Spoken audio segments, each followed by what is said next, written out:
हमारा सबसे पहला विश्लेषण पाकिस्तान के खिलाफ भारत की परशुराम नीति से जुड़ा हुआ है। परशुराम नीति का मतलब है दुश्मन को घर में घुसकर मारना।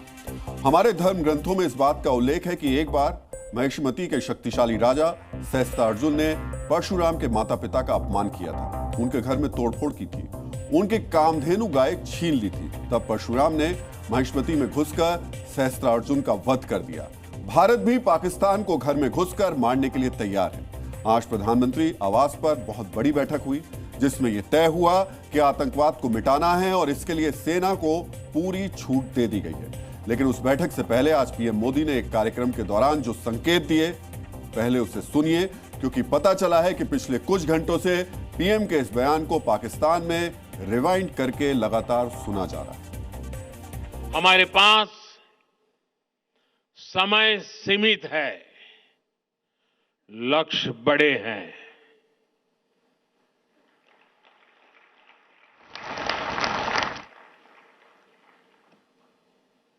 ये मैं वर्तमान स्थिति के लिए नहीं कह रहा हूं। आज वर्तमान है, लेकिन कल भविष्य है। और कल क्या होगा या आगे भारत क्या करने वाला है, इसे लेकर आज शाम प्रधानमंत्री आवास पर एक बड़ी बैठक हुई। यह बैठक अभी से केवल 3 घंटे पहले हुई और प्रधानमंत्री नरेंद्र मोदी की अध्यक्षता में यह बैठक 1 घंटे से अधिक समय तक चली। इस बैठक में रक्षा मंत्री राजनाथ सिंह, एनएसए अजीत डोभाल, सीडीएस अनिल चौहान और तीनों सेना के प्रमुख शामिल हुए। इस बैठक से 4 अहम बातें सामने आई हैं। पहली बड़ी बात, पीएम मोदी ने ऑपरेशन के लिए सेना को खुली छूट दे दी है।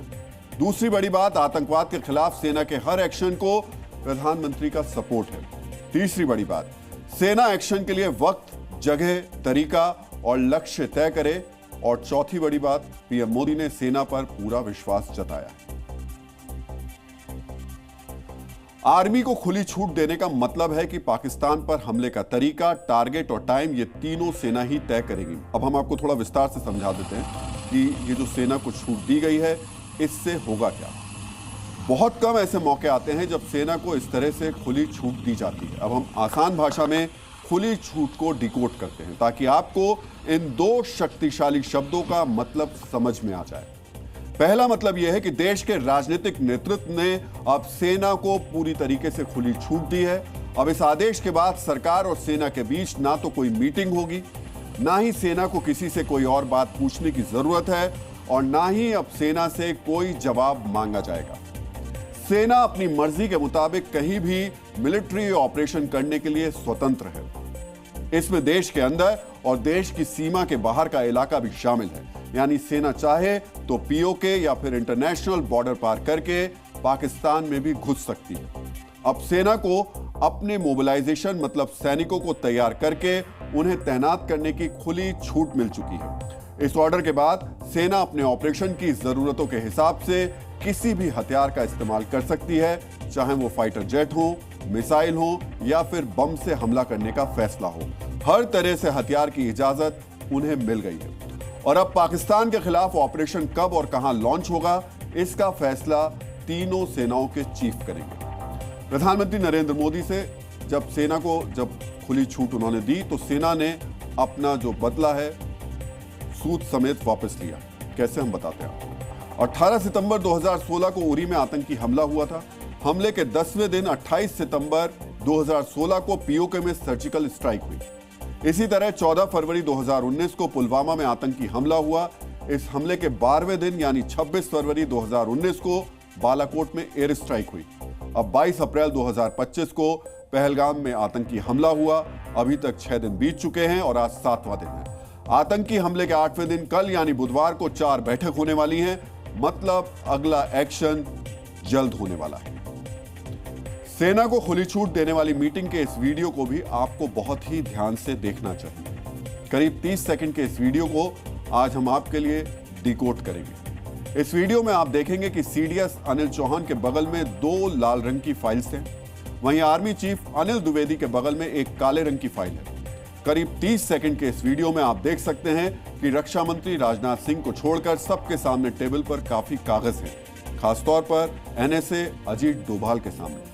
एनएसए अजीत डोभाल लगातार प्रधानमंत्री को जानकारी दे रहे हैं। इसके अलावा दूसरे सेना प्रमुख भी प्रधानमंत्री को जरूरी जानकारियां दे रहे हैं। प्रधानमंत्री के सामने टेबल पर कुछ कागजात हैं, इसके साथ ही नोटबुक भी आपको दिखाई दे रही होगी, जिससे ऐसा लगता है कि प्रधानमंत्री जरूरी जानकारी लिख भी रहे हैं। मतलब साफ है कि सेना को छूट देना बड़े एक्शन का पहला हिस्सा है। अब एक और बड़ा फैसला होना बाकी है, क्योंकि कल इससे भी बड़ी मीटिंग होने वाली है। सबसे बड़ी बात, बीते कई दशकों में पहली बार एक साथ इतनी बैठकें लगातार होने जा रही हैं। कल सबसे पहले सुबह 11 बजे कैबिनेट सुरक्षा कमेटी यानी सीसीएस की बैठक होगी। प्रधानमंत्री की अध्यक्षता में होने वाली इस बैठक में रक्षा मंत्री राजनाथ सिंह, गृह मंत्री अमित शाह, वित्त मंत्री निर्मला सीतारमण, विदेश मंत्री S Jaishankar, NSA Ajit Doval, cabinet सचिव, रक्षा सचिव भी शामिल होंगे।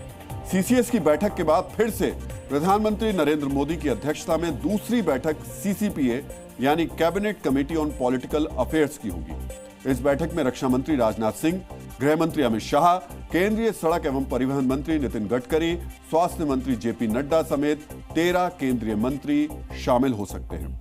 Cabinet committee on political affairs के बाद बुधवार को ही तीसरी बड़ी बैठक प्रधानमंत्री की अध्यक्षता में कैबिनेट की होगी। प्रधानमंत्री जब भी सेना को खुली छूट देते हैं तो इसका मतलब होता है कि कुछ बड़ा एक्शन होने वाला है। संकट के समय सरकार जब एक के बाद एक बड़ी बैठकें करती है तो इसका मतलब होता है कि जल्द ही कुछ बड़ा एक्शन होने वाला है। अभी हमने आपको बताया कि कल बीते एक हफ्ते में दूसरी बार सीसीएस की बैठक होने जा रही है। इससे पहले 1999 में कारगिल युद्ध के दौरान सीसीएस की कुछ बैठकें हुई थी, जिसमें अहम फैसले लिए गए थे। 18 मई 1999 को सीसीएस की बैठक हुई थी। इस बैठक में भारी संख्या में सेना को बॉर्डर पर भेजने का फैसला लिया गया था। इसके बाद भारी संख्या में सेना को बॉर्डर भेजा भी गया। इसके बाद 24 मई को फिर से सीसीएस की बैठक हुई। इस बैठक में घुसपैठियों को बाहर निकालने के लिए हवाई शक्ति का इस्तेमाल करने का फैसला किया गया। बैठक के बाद प्रधानमंत्री अटल बिहारी वाजपेयी ने कारगिल की स्थिति को युद्ध जैसा बताया था। अभी आपने देखा कि युद्ध जैसे माहौल से पहले सीसीएस की बैठक कितनी अहम होती है। अब आपको एक और घटना के बारे में बताते हैं जो 1971 के भारत पाकिस्तान युद्ध से जुड़ी हुई है। इस घटना का जिक्र अशोक पार्थसारथी ने एक अपने लेख में किया है। अशोक पार्थसारथी ने प्रधानमंत्री इंदिरा गांधी के विज्ञान और प्रौद्योगिकी सलाहकार के रूप में काम किया था। पूर्वी पाकिस्तान में पाकिस्तानी सेना के भारतीय सेना के सामने आत्मसमर्पण करने के तुरंत बाद 16 दिसंबर 1971 को साउथ ब्लॉक में सीसीएस की बैठक बुलाई गई थी। इस बैठक में रक्षा, विदेश, वित्त और गृह मंत्री सहित तीनों सेनाओं के प्रमुख थे। इस बैठक के बाद ही युद्ध विराम का ऐलान किया गया था। तो धर्म के मार्ग पर चलने वाला महायोद्धा परशुराम से दुश्मन भय खाते थे, क्योंकि वो अपने दुश्मनों को घर में घुसकर मारते थे। और आज हम भगवान परशुराम की और अपने इस शो को एक साथ जोड़ते हुए इसलिए चल रहे हैं, आपको इस नीति के बारे में इसलिए बताते हुए चल रहे हैं क्योंकि आज परशुराम जयंती है और आज ही के दिन सेना को खुली छूट दी गई है। तो दुश्मनों को चुन चुनकर मारना, ये भगवान परशुराम की नीति थी। सहस्त्र अर्जुन की मौत का बदला लेने के लिए उसके बेटों ने अपने साथी सहयोगियों के साथ भगवान परशुराम की गैर मौजूदगी में उनके पिता जमदग्नि के आश्रम पर हमला कर दिया था। उसने परशुराम के पिता को मार डाला, आसपास के ऋषि मुनियों की जान ले ली। भगवान परशुराम की मां रेणुका पर भी हमला किया। उनकी मां के शरीर पर जख्म के 21 निशान थे। जब भगवान परशुराम आए और उन्होंने पिता का शव और मां के जख्म देखे तो उन्होंने प्रतिशोध का प्रण लिया।